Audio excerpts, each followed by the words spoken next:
All right. It's that time. It's time for Beyond Sight and Sound. Let's do this.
Are you looking for a high-quality beach and sand scoop?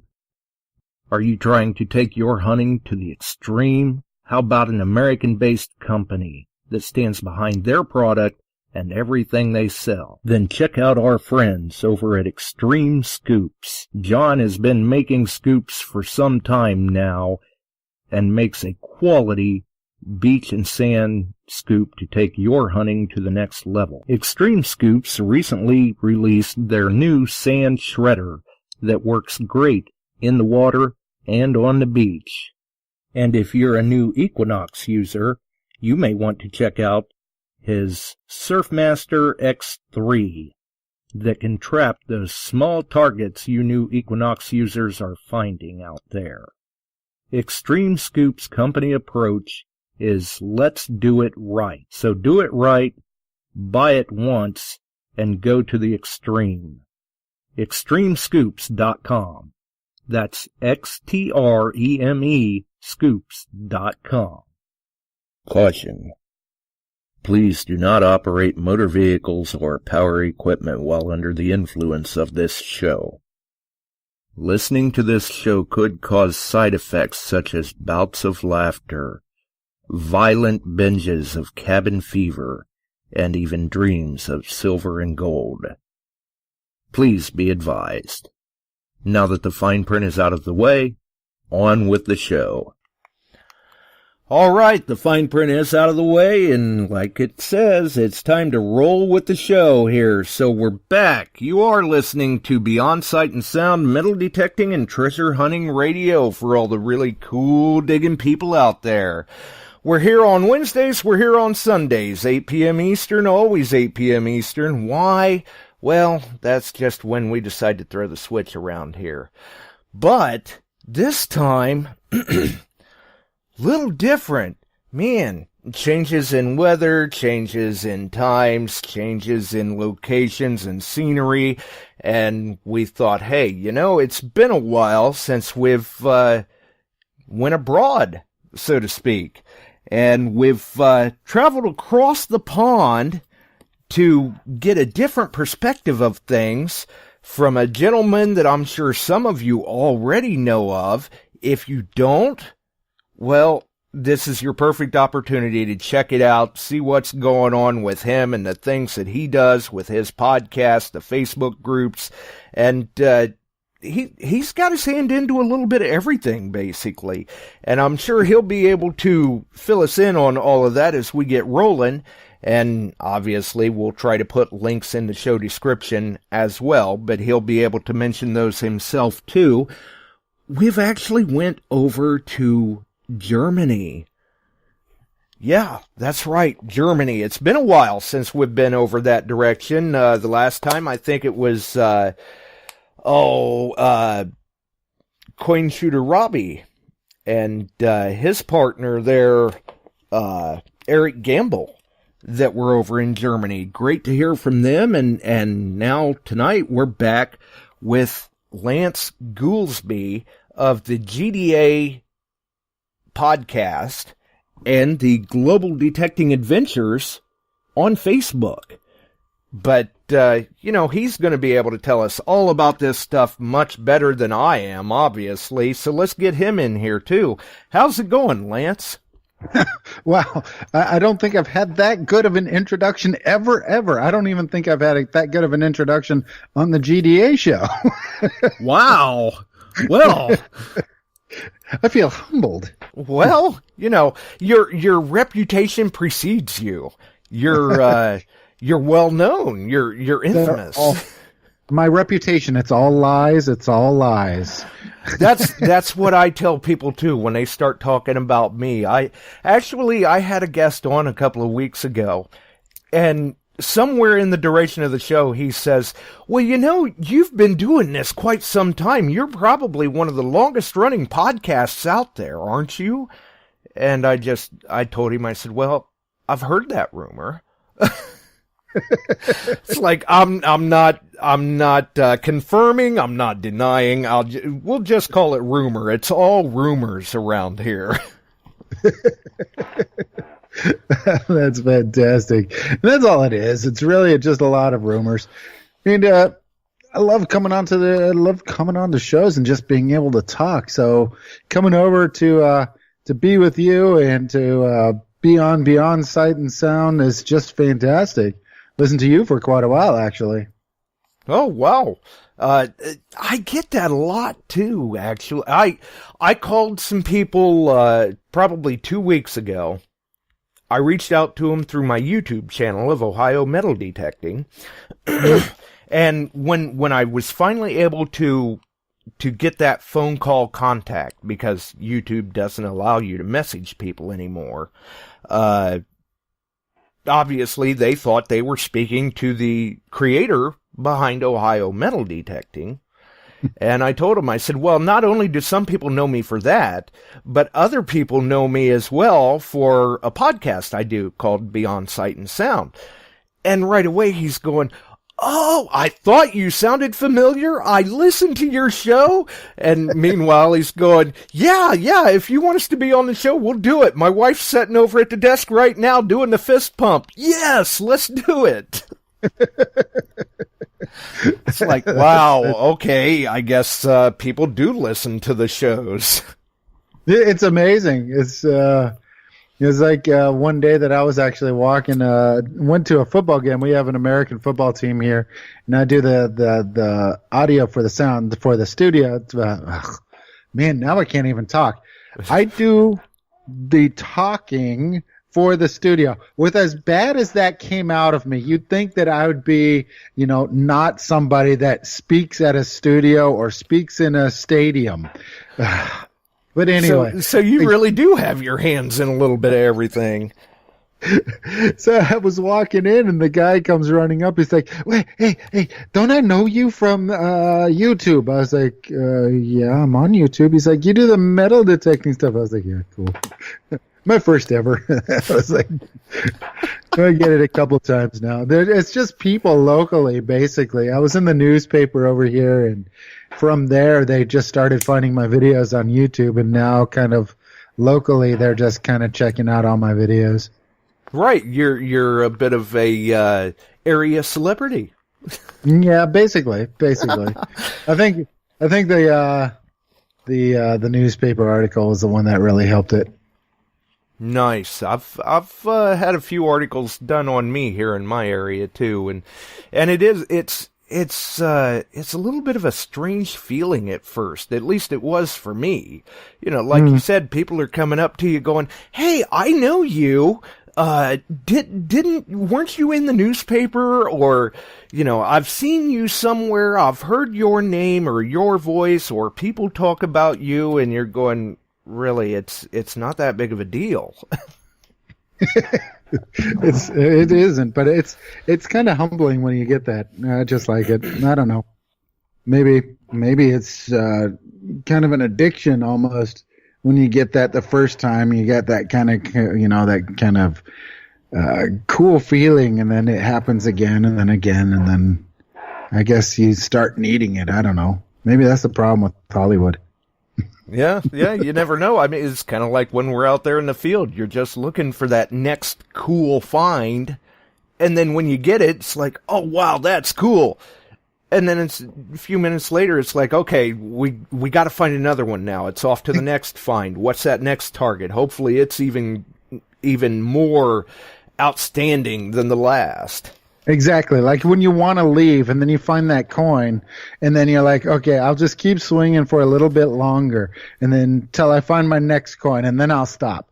But you never find that next coin and next thing you know, it's 2.5 hours later. Yeah, that's what I was going to say. You're going, well, just a few more minutes, and you come home 4 or 5 hours later. I thought you were only going to be out for a little bit. Exactly. That's why I tell my wife, I'm like, yeah, I'm going to be gone. I'll be home between 12 and 5. So, right.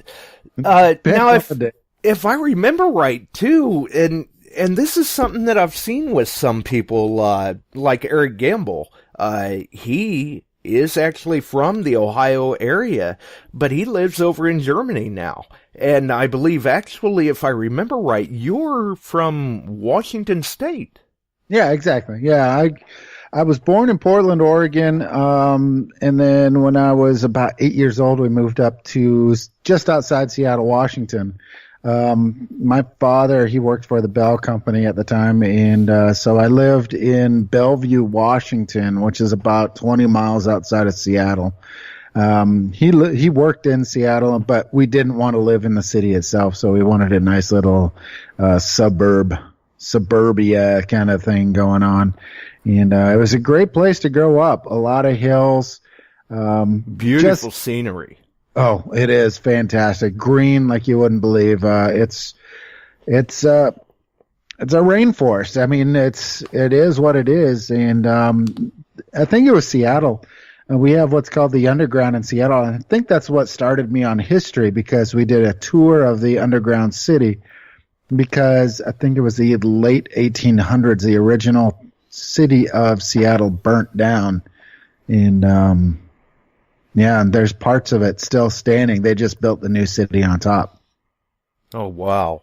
So for you then, which kind of came first? Was it the affinity for history or the metal detecting, and then you just grew more enthralled with the history? Actually, archaeology and history. Those were my two main things. I've always loved digging into the past, finding stories of items or helping locate areas. I mean, even in my time in the military, I went 1 year, I think it was 2001, I ended up going to Fort Irwin, California.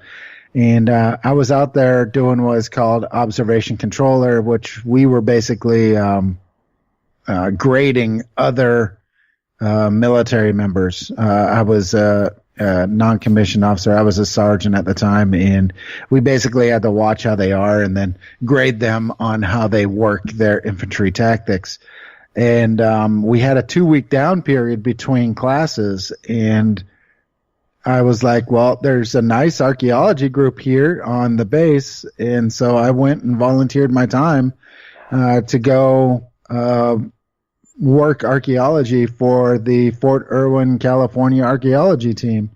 Ended up going out in the middle of the desert there, finding a place that they knew about. And so we were able to just kind of walk around there, and they gave me the history.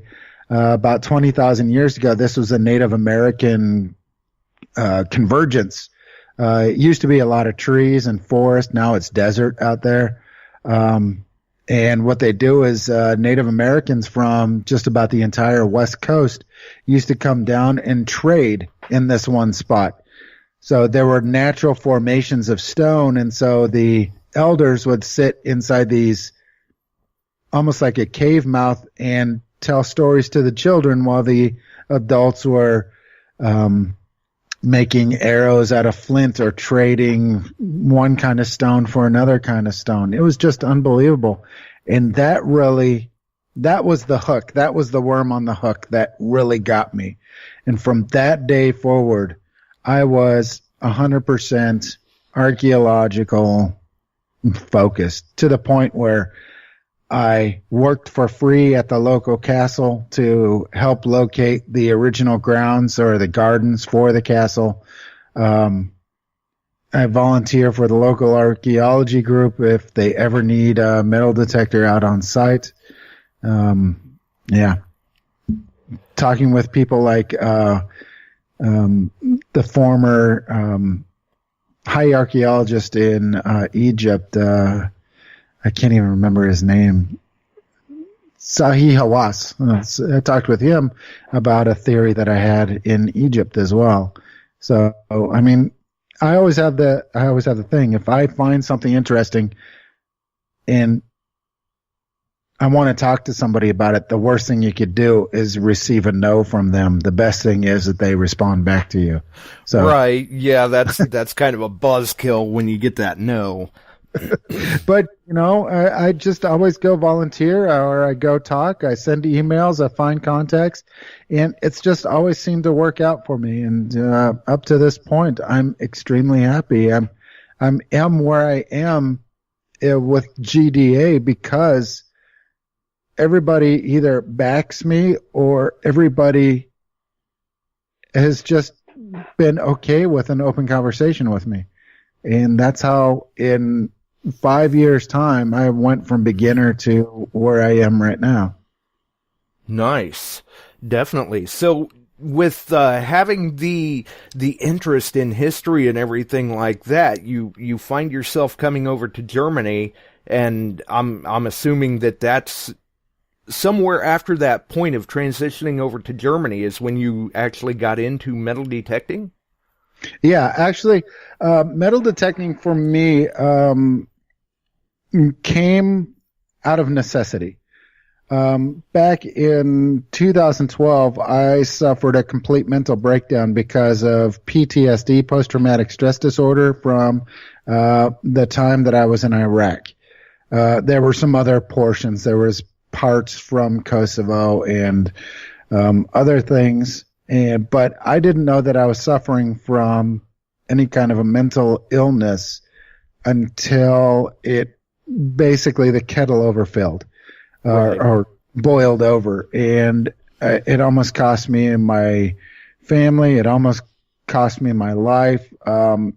Everything came to a sudden ebb, and I just couldn't handle it. So I needed something, a way out, and I was watching on TV Diggers with KG and Ringy, and I started watching them, and I was like, you know, that's something. It's out in nowhere. There's nobody around them. They don't have to talk to anybody. There's nobody bugging them.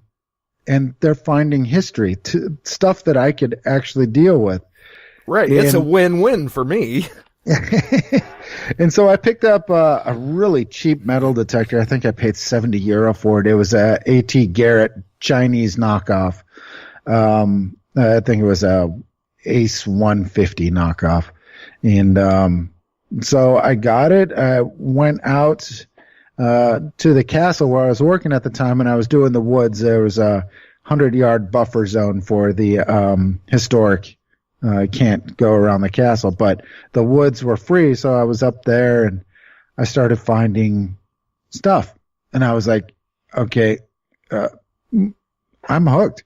And once I found that first 1860s coin, again, the worm was on the hook, and I couldn't be stopped. And from that point, I immediately upgraded from that cheap one to a Thesaurus Ebola, and Nice. started field hunting.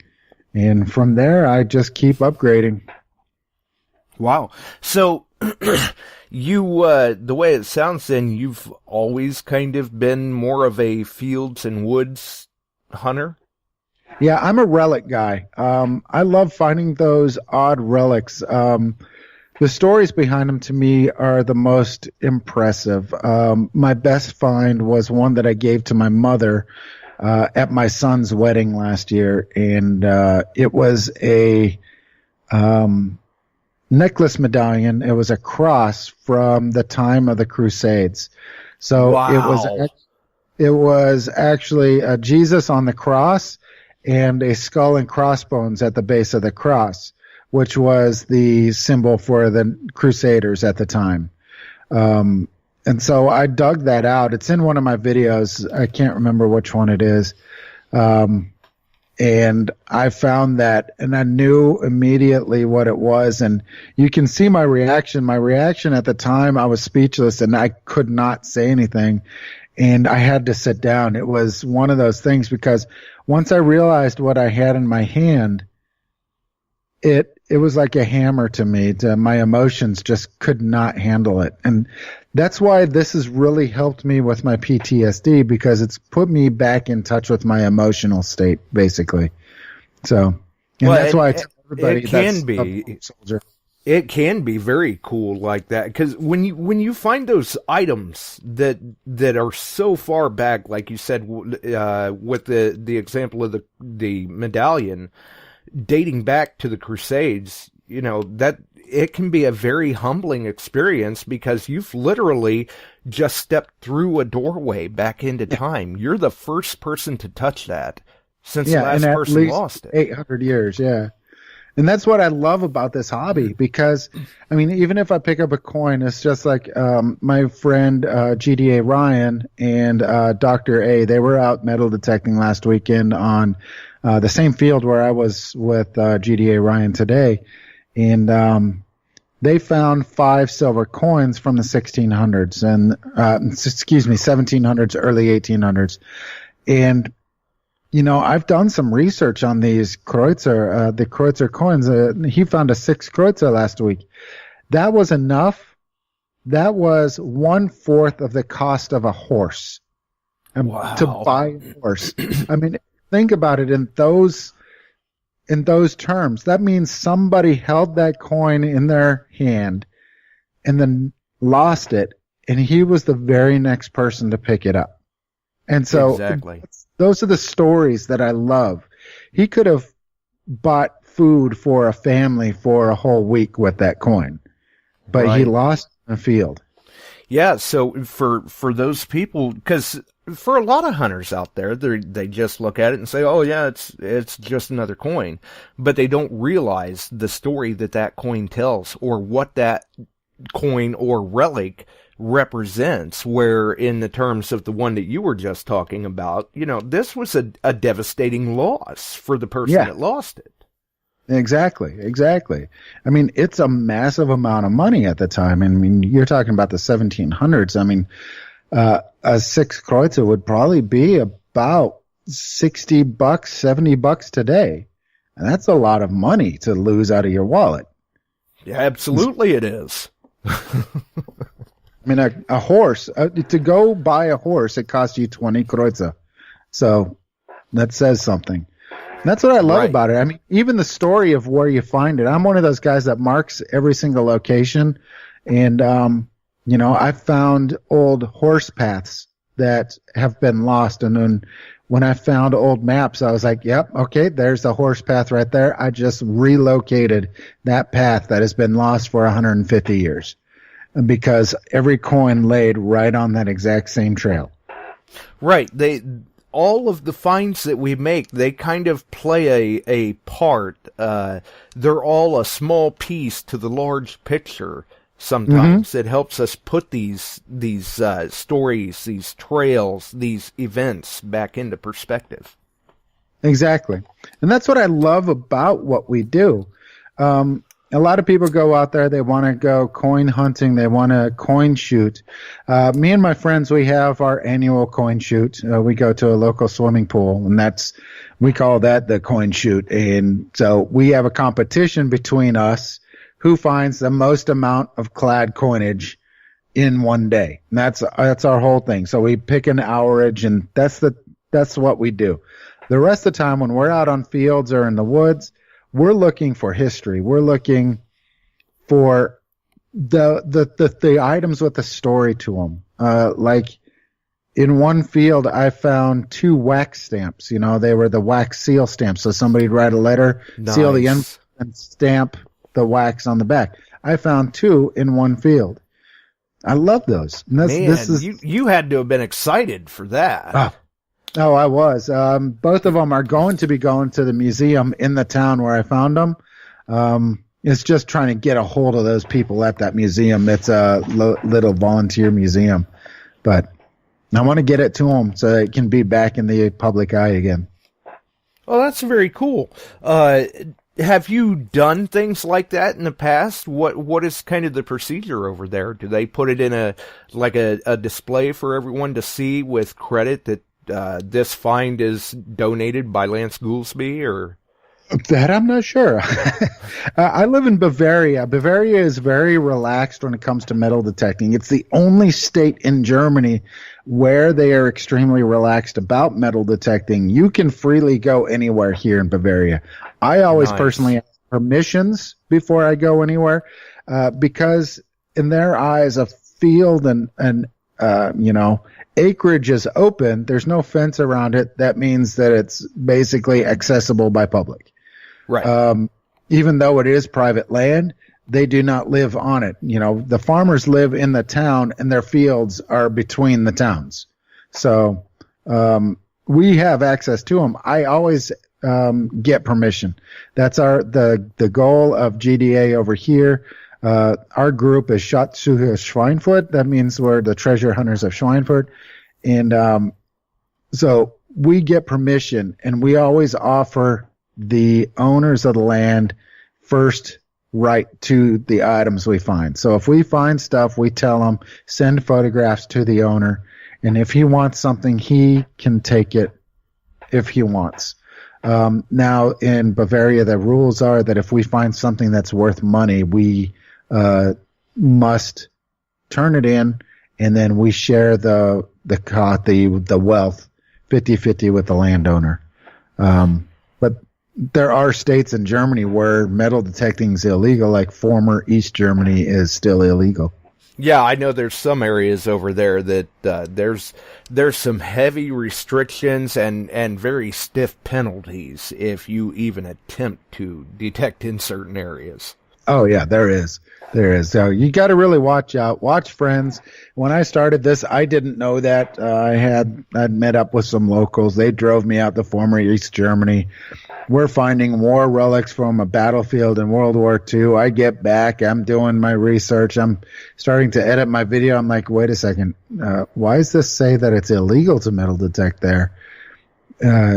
Because it happened to be as we were going back to the car, we didn't go out the same way we came in, and we passed basically a no trespassing sign, and that's when flags started going off in my head. Yep. So I'm no longer in contact with these two gentlemen.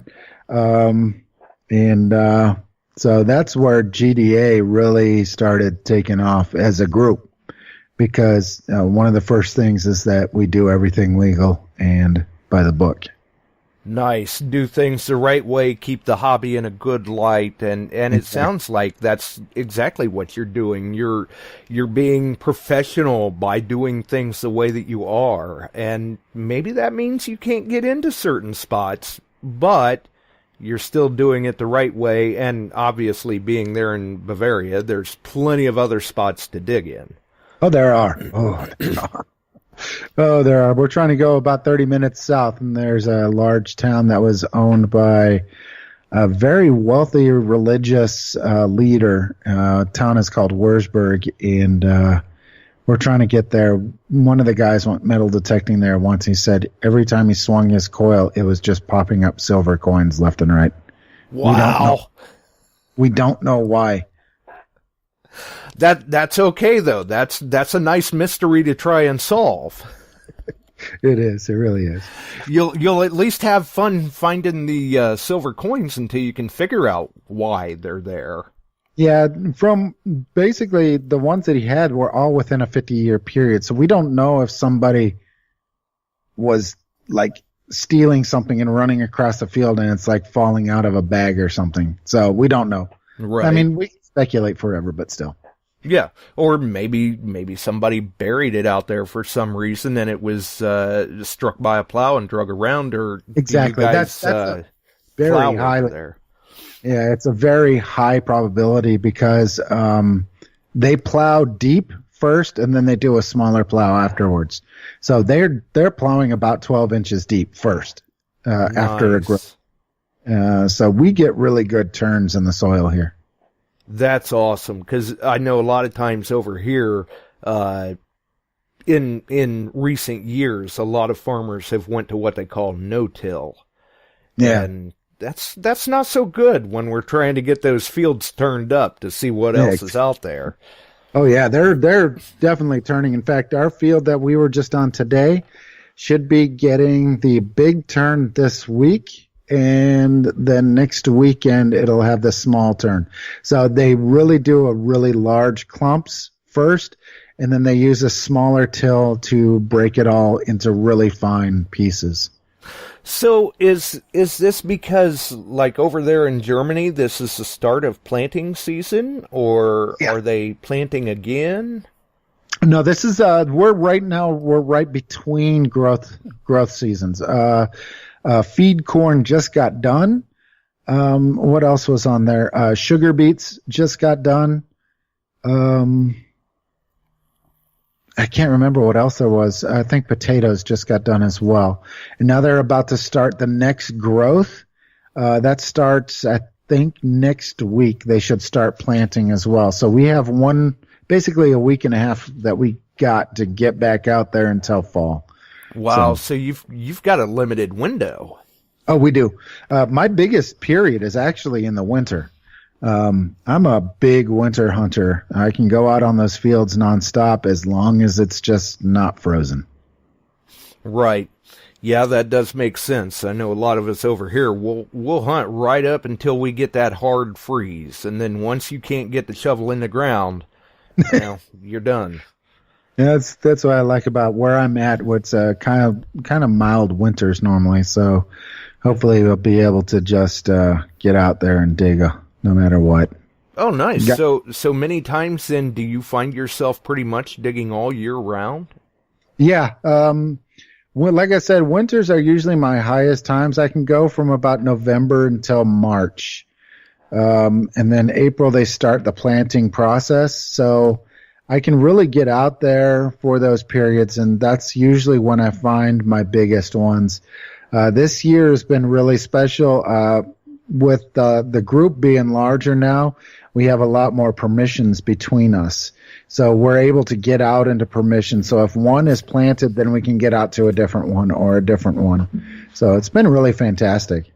Nice. So when the fields are planted, is it like a situation where you guys don't have any fields to go to then because they're all planted? Do you go to the woods then, or what's your preferred scenario in those situations? Woods. What we do is we look at the wooded areas around where our permissions are. I pull up historic maps that go as far back as possible to try and locate old trails that used to go through the wood lines, or a village that might have disappeared over time, or farmhouses that might have disappeared somewhere in the wood lines. And those are the places that we go look for in the woods. The problem is with us, where we're at, there was a military base from 1945 up until 2014. So that means that there was a lot of American soldiers running around with blank ammunition and rifles, and so there's a lot of trash out there. MREs, C rations, everything just littering these woods. Wow. So we have to really be picky about the areas we're going to. And now with me using the Rudus Alter 71, I have a small, I think it's a 6-inch sniper that I'm able to bring out to the woods with me now and really tear through a lot of the trash out there and look for those really good signals. Right, it would definitely be handy for target separation. Exactly, and that's one of the main things. I was talking with Eric and from Rudus, and he said, well, in situations like that, because a blank bullet casing will pull up the exact same signal as a brass coin. I mean, every single time. And the problem is when you got soldiers firing 30 rounds at a time, and there's 10 soldiers at a time, and then 50 years of this, one area might have 5, 6, 7, 800 bullet casings on the ground. So that's a lot of targets. That's a lot of targets. And trust me, I've given up on a lot of locations around here because there's no way. Sorry, I hit my mic. Man, what am I, a beginner? But there's no way to differentiate between a lot of the signals. It's really tough. Right, yeah, sometimes it can be hard like that because, like you said, they're going to give off the same style signal. So do you just keep digging? I mean, the way it sounds in that scenario, it's much like the pull tabs that we deal with in parks or something. They're just all over the place. Yeah, even today I had 2 pull tabs in a field. We got that exact same problem. I just have a slightly bigger problem with the bullet casings. But I mean, what can I do? I got to deal with it and move forward. Right. Well, and I can relate. I think it was last week I was out in an area, and by the time I was done, my pouch from metal detecting rattled just like I had been at the shooting range all day. They were all blanks from in the past. They've held memorials for veterans in the area. Yeah. And those things, they were just all over the ground. And everyone rang up so nice, you had to dig it. Exactly. Yeah, I've had places where I've just given up on them halfway through a hunt. I just had to, because when you're swinging a coil and your machine is literally going beep, beep, beep, beep, beep, beep, beep, beep, beep, beep, beep, beep, beep, beep, beep. It's like, I could dig up every single one of them, and there might be 100 bullet casings in one coin, maybe, right. Or maybe one brass wedding ring. But I don't have that kind of time. I don't have that. Right? Yeah. Sometimes you just have to draw the line and say, okay, that was interesting, but enough's enough. Exactly. I'd rather pull nose hairs with tweezers sometimes. Oh. Well, and I think it's interesting too, the way it sounds with getting into detecting to help with the PTSD. It sounds like you just kind of stumbled across this on your own rather than someone introducing you to it. Because I know there's organizations out there, there's people out there that's what they do. They get veterans who are dealing with PTSD into metal detecting as basically a sort of therapy. Yeah. I've talked with a lot of people since I started doing this, and since I started having my the GDA radio podcast. I've had contact with so many former soldiers that were in North Ireland when everything was going with the IRA back in the 70s, fellow Iraq vets, Afghanistan vets, people that were in Somalia, somebody I think I know somebody that was even in the Falkland Wars. People that are suffering from this seem to migrate to metal detecting, and honestly, I don't know what the reason for how it helps is. It's peaceful. I think that's exactly what it is. It's a very peaceful hobby. And I think that's what the brain of somebody who's suffering from PTSD needs, is because with me, my PTSD really showed itself with borderline personality disorder was one of them, I guess you could say. I became basically a completely different person. And once it hit me, the depression really hit hard. Once I realized what I was suffering from, then it was depression. And going out and being able to metal detect in a field really does take a lot of weight off the brain. It really does. It's like it's like having a choir of angels just kind of singing in your ear while you're just walking through a field. And that's all it is to me. It's really relaxing and peaceful. Right. You put the headphones on and everything else just fades to the background. Exactly. And the thinking, or, that's one of the things with depression is the constant cycle of thinking or overthinking and rethinking situations that bring you into a deeper and deeper and deeper and deeper into that depression. And this blocks your need to constantly rethink issues. And it kind of helps you train your brain to stop thinking multiple times on the same thing, even though you're swinging the detector back and forth nonstop. It's right.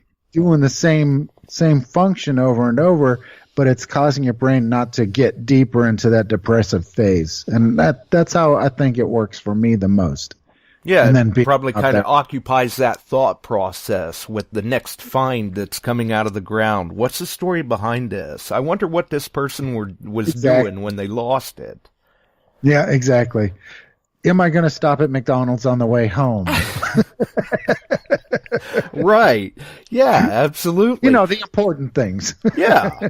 So do you find yourself then maybe now since you have gotten into it, in a therapeutical sense, kind of, do you find maybe other veterans now you're running across and saying, you need to try this. It's just the greatest thing. And you're getting them involved then and helping them with their PTSD? Yeah, actually, one of the things that I was doing is Tim from Diggers. Mm-hmm. He and I have actually talked quite a bit together, and he is helping veterans now as well. So he's going to veteran metal detecting gatherings and going to areas to help introduce metal detecting to veterans as well. Nice. I don't have a lot of access to veterans over here, and I was looking for some kind of a way. And then Tim, having heard the story and me talking with him. Him being such one of the biggest hearts I've ever seen in this hobby, wanted to actually reach out to a lot of veterans and offer them the opportunity with his contacts with Garrett to be able to bring them out to let them try metal detecting for themselves to see if it might be something that would help them as well. Because a lot of them go. It's really sad. A lot of vets suffering from PTSD turn to drugs. They become homeless. They lose their family. They lose everything because they don't know exactly what they're going through. And once they do, and they're trying to figure out a way to get help, because not everybody wants to sit there and admit that they have a psychological problem. Right. That was the biggest problem for me. You offer vets the option, the ability to be able to go metal detecting. If they know that they're suffering from PTSD, they might be able to help themselves and bring themselves to a point that they can go ask for help. And that's the biggest thing. And that's what Tim is really trying to do with vets out there. And I'm just glad I was able to, in a very small way, give him an idea to push him in that direction. Well, and for you, that may seem like a small gesture or a small amount of effort on your part to get the ball rolling. But then when you stop and think, look at this little idea or this little concept, and then realize how many people that's going to help over the duration of time, that's actually a pretty big deal. That's it might not be originally my idea, but it was one of those things I saw that it helping me. And I know that there's so many veterans in the United States that they can reach out to somebody that's in the metal detecting field. It doesn't matter if it's a professional. Talk to somebody who metal detects and ask and see if you can go with them and try it out. You'd be surprised how calming it is for the body. But Absolutely. my first thing is find support. One way or another, find another veteran out there who's been through it, who knows what you're going through before you do anything else, before you go down any other avenues. Drugs are not going to help you. It's like putting a Band-Aid on a massive head wound is what it is. Right. It doesn't solve anything. And unfortunately so many fall down that avenue. Well, and like you said, the first step really is to find support, because once you've obtained that, it makes all the following steps so much easier. It does. And then the biggest step is finally admitting that you have a problem and you need help. I mean, that's the one thing that nobody ever wants to admit to anybody. Right. Yeah. I don't people are proud by nature, I think, and it's hard to admit things sometimes. Yeah, unfortunately for me, it came to a boiling point and exploded. But hopefully, there's people out there that listen that can see signs. You know, somebody's doing things differently than they used to 1-2 years ago, and maybe.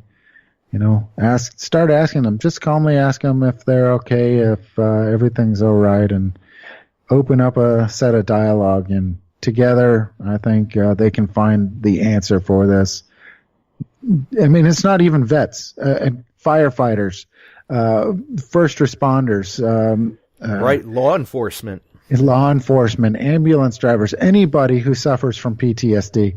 Anybody can suffer from PTSD. I just happen to be a vet, so I know my brothers in arms on that side, but I have friends who are cops and everything else. This can help anybody. You're probably going to have to edit this part down. No, I not get at all. into this and I can talk forever. I don't even know if half the time it makes sense. So then, which came first for you then, the GDA group or the podcasts? How did you get into that? The group. Actually, GDA, I used to belong to a forum about 5 years ago. It was Deep Digger Dan. He started a forum. I think it was called Bleeps. About 5 years ago, 4 or 5 years ago. And so on this forum, there were people from all around the world, because Deep Digger Dan was a pretty well-known metal detector at the time. Right. I think he's retired from metal detecting. But he had followers from all around the world, and they were all making these videos and sharing them in the forum. I was like, you know what? What would be kind of fun is if I went around to all these videos and got the best little bits from all these videos from around the world and put them all into one video, and it linked, in each person's little segment in the video to their channel. So anybody who sees somebody in these, let's say there's 4 people in one episode, if they see one person of those 4 they like, they can click on that person and go to their channel. And that was the original Global Detection Adventures. That's all it was. It was just an idea to share the adventures of metal detecting around the world in a single video. From there, Bleeps got shut down by Deep Digger Dan, and we kind of migrated over to Facebook. And from there, the group just kind of grew. We had our own forum for a while, and then the Facebook, and then it started as the group. And I got into podcasting because I just love the fact that I could actually sit here and talk and somebody's going to listen to it. Unfortunately, it's your show, so you kind of have to listen to me right now. But just being able to talk, and I was like, there's I don't know how many there were out there at the time, maybe 4 or 5 metal detecting shows at the time. And I'm not 100% sure, so pardon me if I just stepped on somebody. But I was like, you know what, let's just do one, and we can bring kind of the video idea to a radio show, and then people that are driving out metal detecting can listen to somebody talk about metal detecting. Somebody driving to work can listen about metal detecting. Somebody at work can listen to it. And then keep it family friendly so that anybody around the world, no matter what age they are, can listen to it and learn. Maybe a 10-year-old kid or 11-year-old kid in the back seat's like, you know, Dad, I like this. I think I might want to go with you next time. And right. That's what started the podcast. And I was like, you know what? I'm going to do this. I talked with my buddy Dave. I was like, he's like, well, I don't know. I was like, let me record one. Let me do one.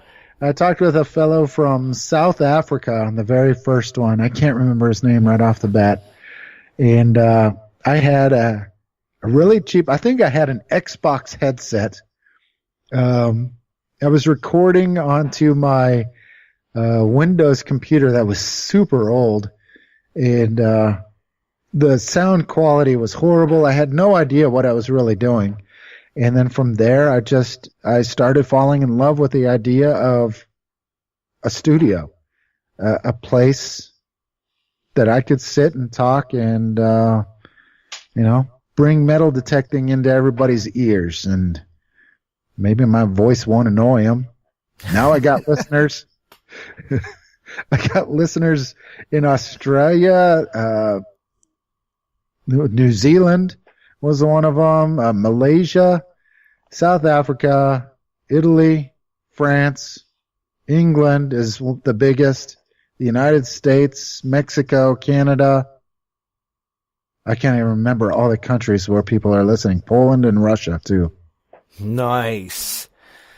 So you've obviously then, I would think, from the first episode that you did with the podcast to your most recent episode, you've seen the evolution yourself in not only the technology in the metal detecting hobby, but also in the audio quality of the podcasts as you've kind of updated equipment and things like that and learned and grew in it. Yeah, that's one of the things is I was doing it, and I fell more and more in love with actually just sitting here and talking into a microphone. I was like, you know what? I'm going to get a new computer, so I bought a new computer. And that was the first step. And then the next step, I was like, I'm going to buy a professional studio microphone and a mix board. And that was my next thing.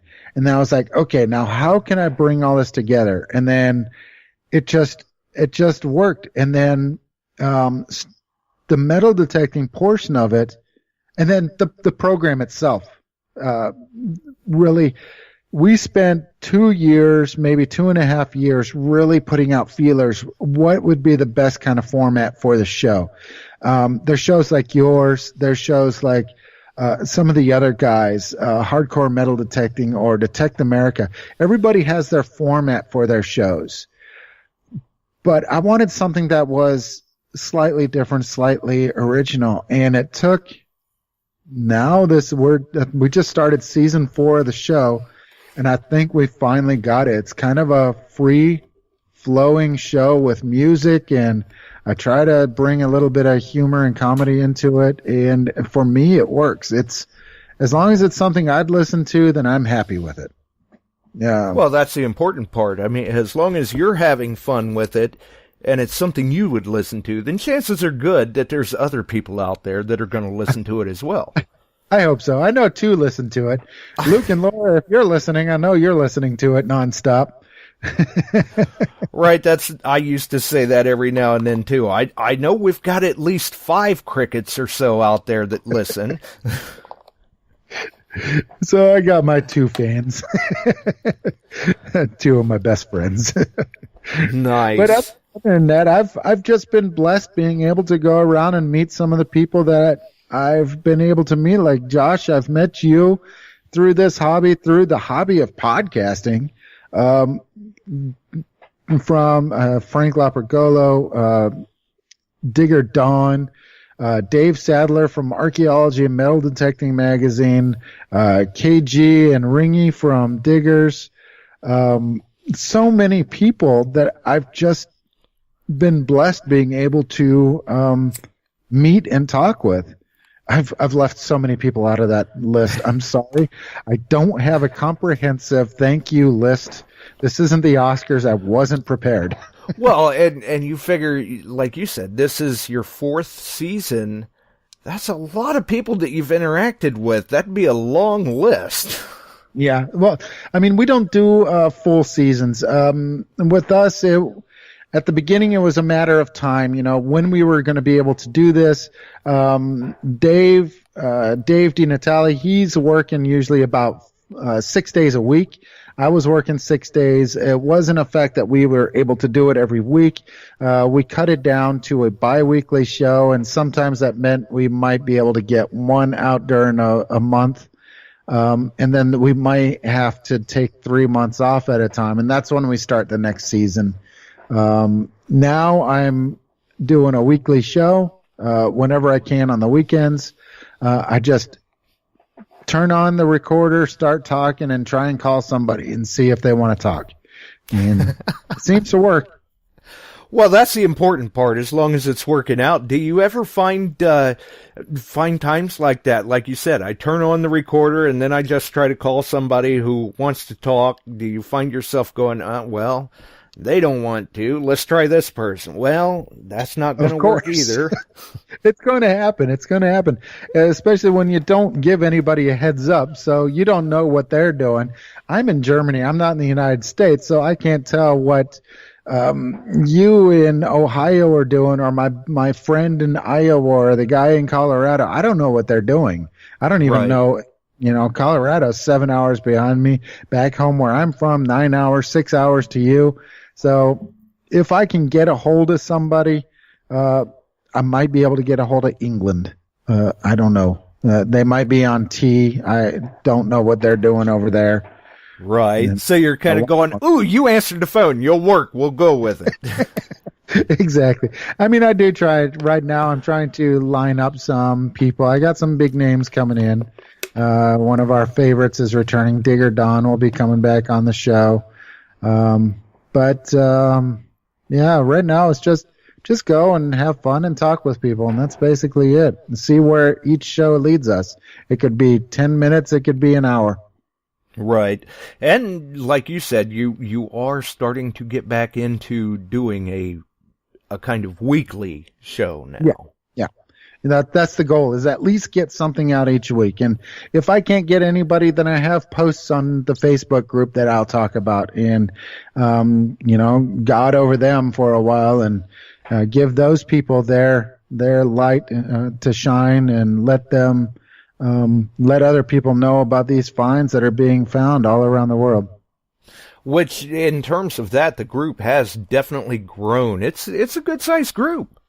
Yeah, we're just, I think, just over 6,500 members right now. Nice. And such a variety of different finds that are being posted, because everybody's in their own respective areas. They may be looking for certain things that only show up in those areas, and it gives quite a diverse showing. When really you've got does. Everybody from all over the world posting. Oh, it really does. Some of the things that I find, it just drives me insane. I wish I could find some of these things. I mean, a friend of mine, I just did a package. I'm also doing live videos a lot during the week also when I can. I just did a package opening. A friend of mine in Malaysia sent me a gift, and it was 13 coins that he found metal detecting, from Chinese coins all the way back to the 1600 Portuguese coins. Just unbelievable things that they're finding. Unbelievable, and I love it. Well, and that's one of the nice things about the podcasts, I guess you could say, because we get to hear about all of these different finds like that. Because over here in the U.S., our history doesn't go back near as far as it does for, say, Germany, Europe, Netherlands, places like that.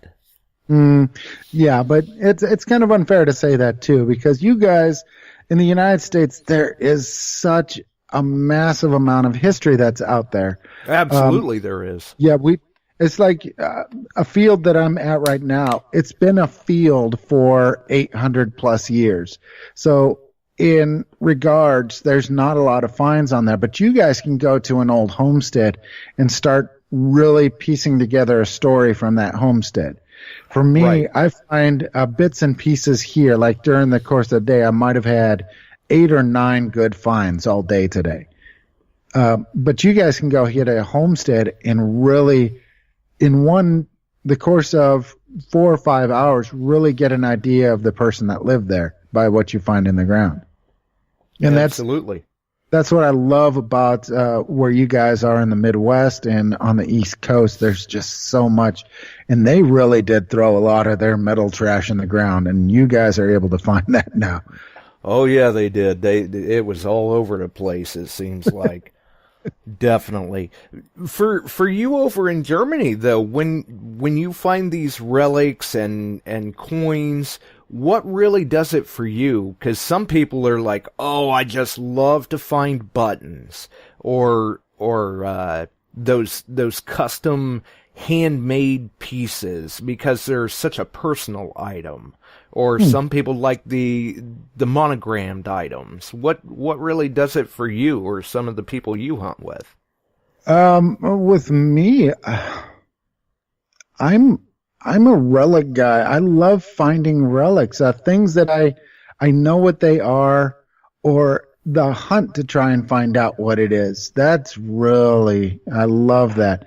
But I think the things that really get me might be the religious medallions that we find on so many of these fields, like Nice. St. Christopher necklaces or stuff like that, because those are very personal things in the 1800s to those people, and for some reason their necklace broke and it's out on these fields, and there's a lot of them out there, surprisingly. Wow. Very cool. Definitely. They're not worth anything, but Right, but still, I mean, to us, they're worth something. I mean, it's our find. We worked for it. We found it. Many times we did the research behind it to find that story behind the item. And so I guess they all hold a special spot to us as the recoverer or the guardian of it. Absolutely, yeah. Yep. Do you guys, I know some of the spots in Germany, there's still issues with finding unexploded ordnance or landmines and stuff like that. Do you have much of an issue with that in your area? Not too much in this area. Pretty much where I'm at, the Americans at the end of World War II in April 10th, April 11th, 1945, they moved from Wurzburg, about 30 minutes south, up into our town, and they moved quick. The Germans really didn't have any kind of way to fortify or do anything in the area. They used the anti-aircraft guns that were securing our city, because our city is still to this point, to this day, one of the major manufacturers of ball bearings. And those ball bearings were used for the German war machine to make the aircraft, to make the tanks and everything else. So the Americans and the Allies tried bombing this place nonstop. And so they put anti-aircraft guns nonstop around this place. And Wow. when the Americans came up, they turned those anti-aircraft guns toward the Americans and just started shooting until they ran out of ammunition and ran away. We don't have landmines. I mean, I've found a Panzerfaust, which was the German anti-tank rocket at the time. It's kind of got a big head on the front of it, and you see it in movies every once in a while. But I found one of those, had to call the Polizei. They had to come out with their EOD team. But that's really all that I've heard in this area, really. Well, that had to have been an interesting find for you. Yeah, I put it on video. Little scary, maybe. I kind of knew what it was I was digging up, and I wish I hadn't been slamming the shovel into the ground so many times. Right? It was a very rocky area, and I was just slamming that shovel into the ground. Then after a while, I was like, that looks like an explosive warhead for a anti-tank round, so I think I'll just leave it here and go call the police. So yeah, it's on there. It's on. I got a video of that on my channel as well. You can look it up. It's GDA Lance. You can find that on YouTube really easy. I'll have to go back and check that out, because, I mean, in terms of ordnance like that, I would feel more comfortable, say, digging up a live parrot shell from the Civil War or something like that, because once you get into the modern explosives, they're more unstable. They're a bit unreliable. I certainly wouldn't want to be shoving a shovel at it. Yeah, especially at this time, they were mass producing these things like crazy too. But exactly. Lucky for me, it had been underwater. It was a old creek bed that was just dried up because we were having a drought that year, and so it was pretty dried up, and so it was inert. Wow. That had to have been a huge signal, though. Yeah, it was. It was massive, and it was sticking out the top. So at first, because it was kind of rusty looking and dented, I kind of had the thought what it was. But, my idiotic brain still said slam shovel in rocks. So right, see if it goes boom. Yeah, so once I cleared off a couple more rocks on it, I was, this is clear what this is. And so I just cleared with my hands some of the sand around it, marked the area with my GPS, and went and called the Bullseye, and they were happy to come out, and not a problem. They were extremely friendly. Right, yeah, I know that's not all that uncommon for them over there to receive calls about that sort of thing. No. Especially in areas up near Berlin, they get it nonstop. The battle for Berlin left so much ordnance behind. It left so much behind. I mean, you could watch any videos from anybody that's up there digging, and you see them pulling out live ammunition and live ordnance and live grenades nonstop. Wow. I'm sure it makes for great content as far as attracting views to your videos, but I would think that's got to be pretty stressful. It seems like it to me. That one day, I mean, I'd been hunting an hour, and that was it for me that day. So 2 hours waiting for the Bullseye and the explosive ordnance disposal, and that was it. Well, and that's a good point, too. I mean, that does kind of put a damper on the day as far as getting a lot of hunting done.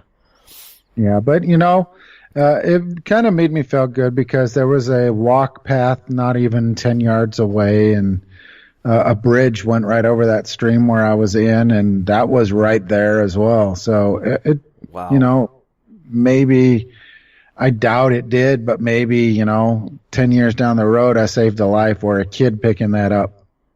Right, absolutely. I mean, you never know who's going to run across this stuff. So exactly. At least it was located and disposed of in a proper way. Exactly, and that was my goal. Right.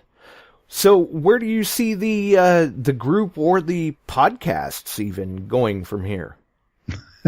Well, I hope up. I want to get on national syndicated radio, and no, just kidding. I want to just keep it where it's at right now. I don't want to get too professional. I don't want to go out of my way and get featured on NPR or anything. This is a show for everybody out there. The group is for anybody out there. It's open, it's friendly. Now we have to approve you to come in, and that's only for reasoning. We keep spammers out. We keep any kind of unwanted people out. That's the only reason that we have to approve people coming in. But we're open, we're friendly. We do not go into over the fence kind of talk. There's no rumor mills. There's no talking bad about anybody else. There's no need to feel that you're going to get attacked for anything. This is a very friendly group. We do not tolerate any kind of slander toward anybody. But we highly recommend everybody come in and have fun. And that's what we want. That's and exactly encourage them to post their finds. Exactly.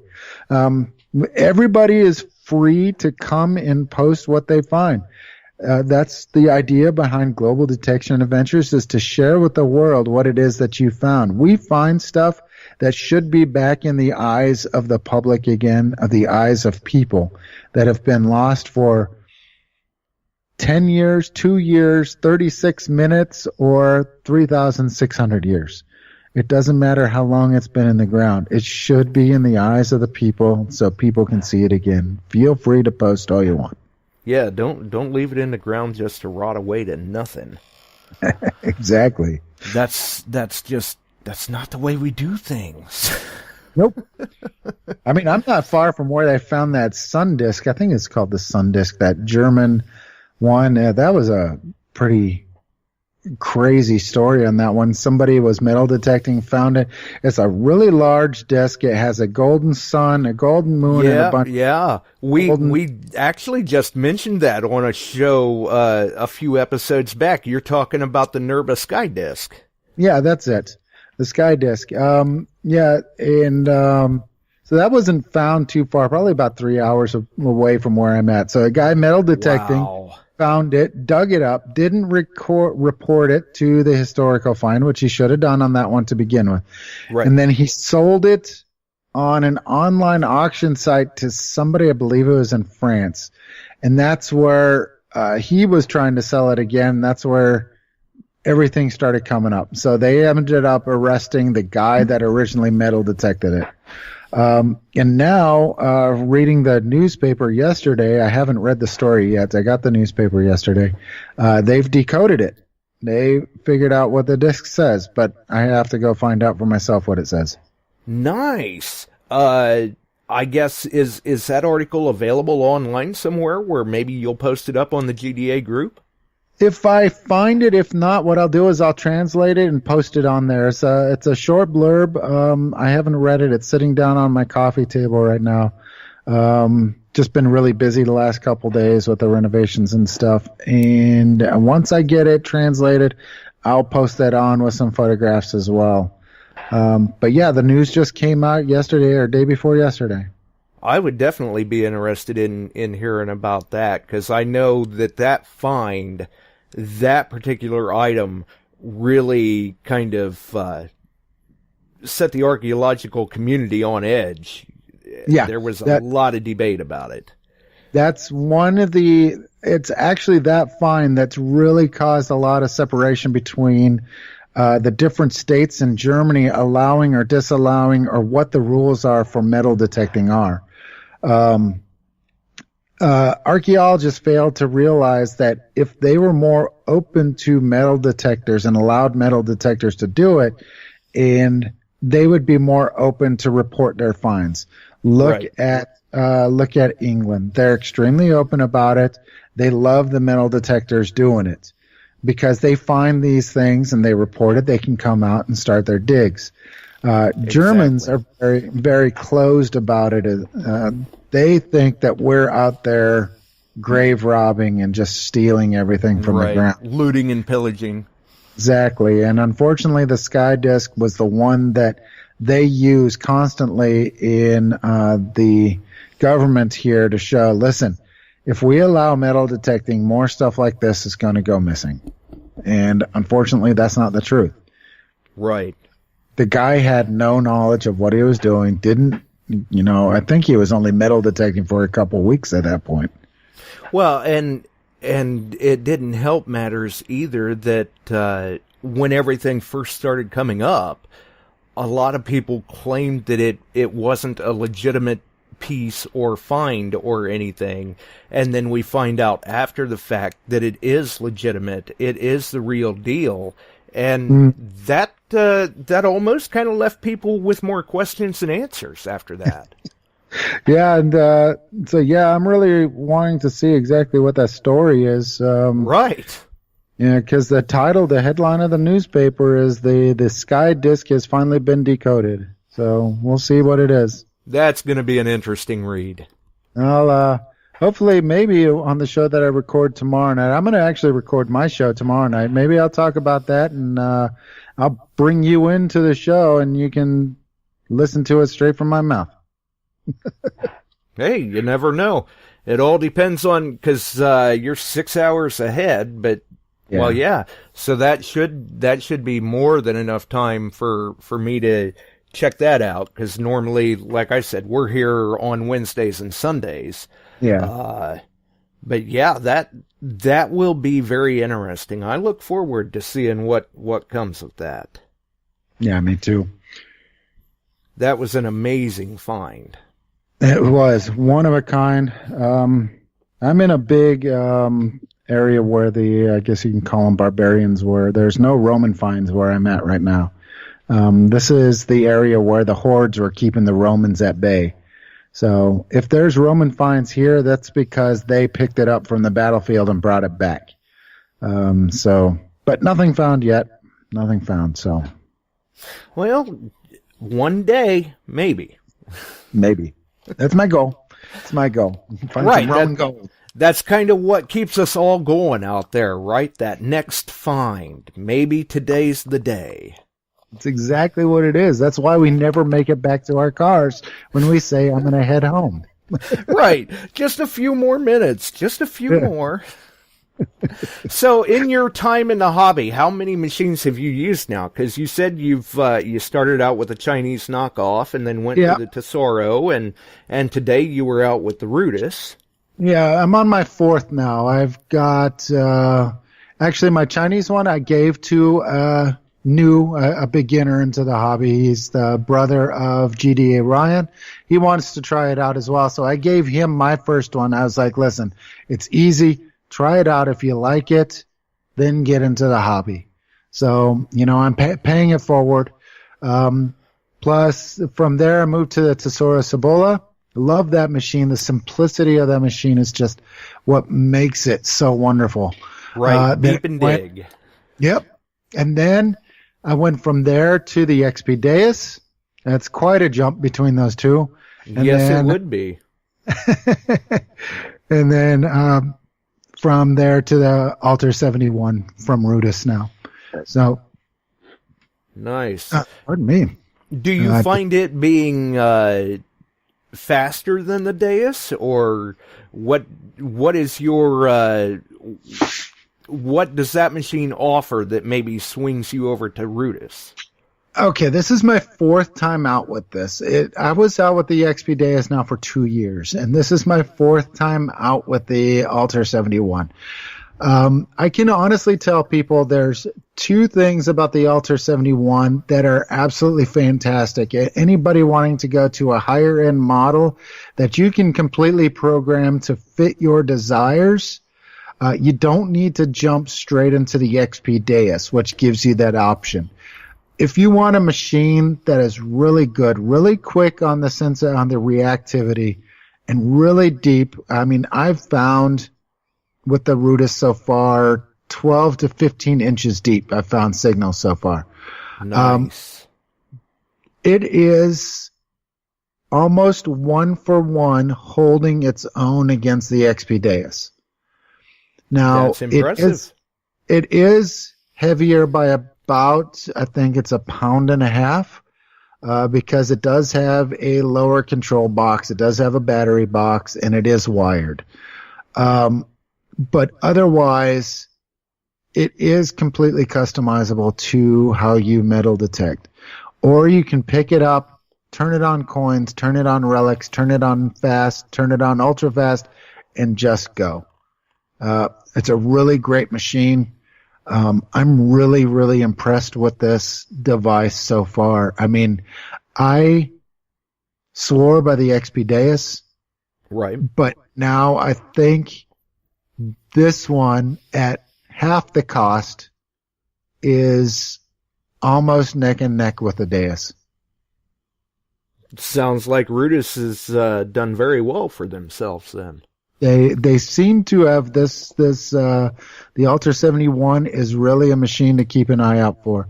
But now, after Detectival last year, it looks like there's a whole lot more new ones coming out as well. Oh, yeah. including a metal detector that is just a stem and a coil, and your phone is the receiver. Mm-hmm. Yeah, we've seen some very interesting things from Detective All over last weekend.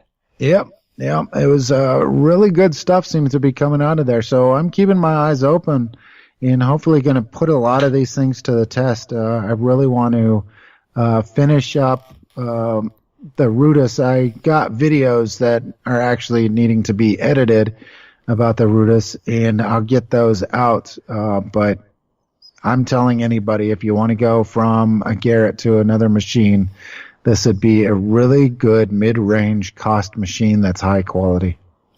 Well, and that's one of the beautiful things that we've seen in especially the last 2 years in the hobby, is the advancements in technology, the new releases from manufacturers, and it seems like we're caught in this technological race where there are a number of manufacturers that are staying pretty much neck and neck, where for those that aren't, they're going to start falling behind.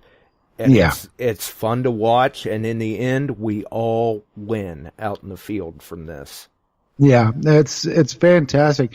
I mean, just in the short time that I've been doing this, watching the even going from the Thesaurus Ebola, which is still one of the greatest machines that I've ever used, because it's 3 knobs and a switch. It can't get much easier. Right, it's simplicity. Yeah, exactly. And it's because it's like fly fishing.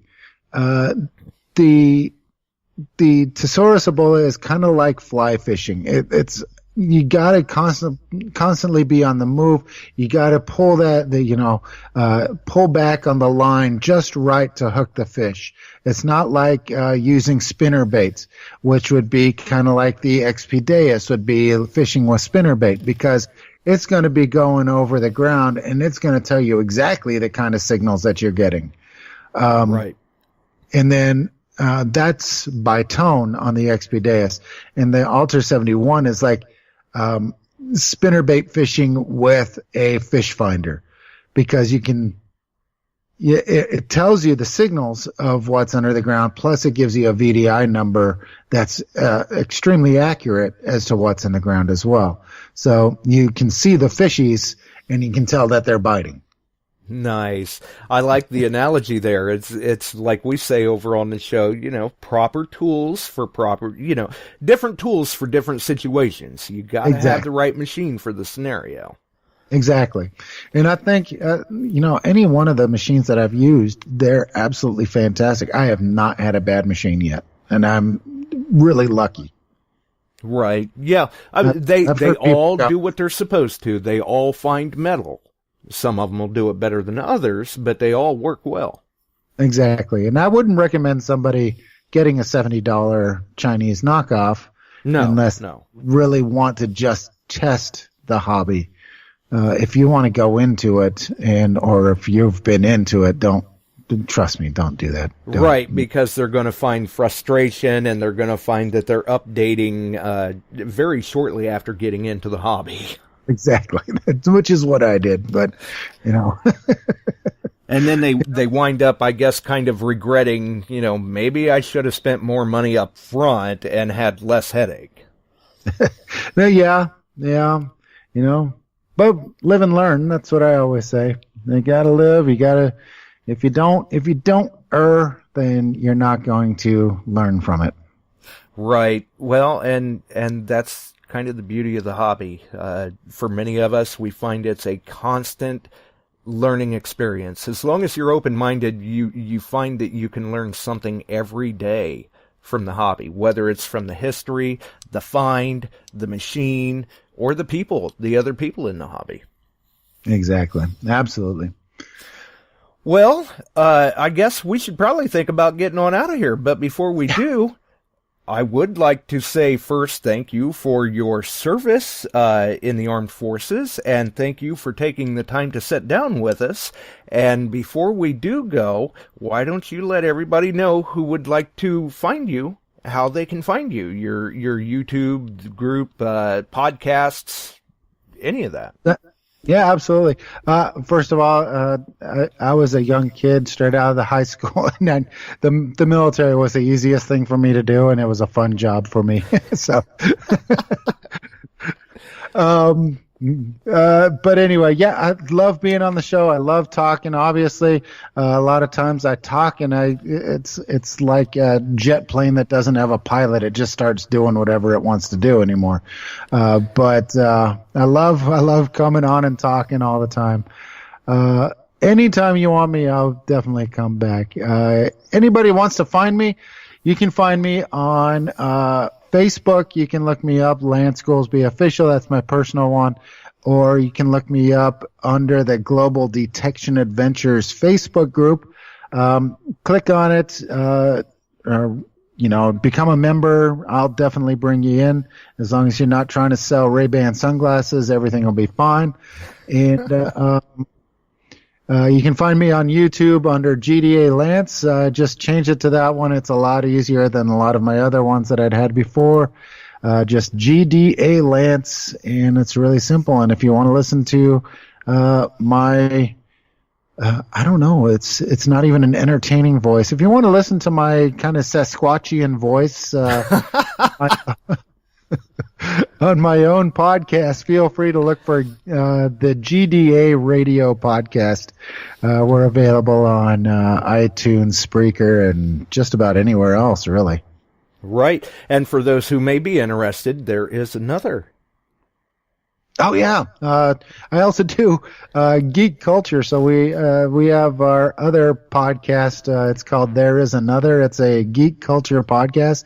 So we talk about movies, television, comic books, toys. I'm also a toy collector. If you can see the video, there's nothing behind me but toys and comic books and everything else. And so we talk about the news and information, and we do that weekly. It's a new show, so feel free to swing by. There is another, and we do change the logo every week. We create a new comic book logo each week with the three hosts, so it's really fun. It's a really fun show. Nice. Good way to mix it up, definitely. Well, you have been an absolute pleasure to speak with today, Lance. You don't have to lie to me, but that's fine. I'll take it. Well, I think what I'll do is let the listeners know if they enjoyed the show. Obviously, you can follow us here on Spreaker, iTunes, iHeart, Facebook, much like you can with Lance and his shows. If you enjoyed it, throw us a like. You can follow us. You can join us on the groups, all of them, one of them, or none of them. The choice is entirely up to you. But until the next one, I think I'm going to mute us out real quick. We'll roll the music and get out of here. So hang in there and we'll get this done. Have a wonderful evening, folks. We thank everyone for dropping by. Until the next time, we'll see you on the pages.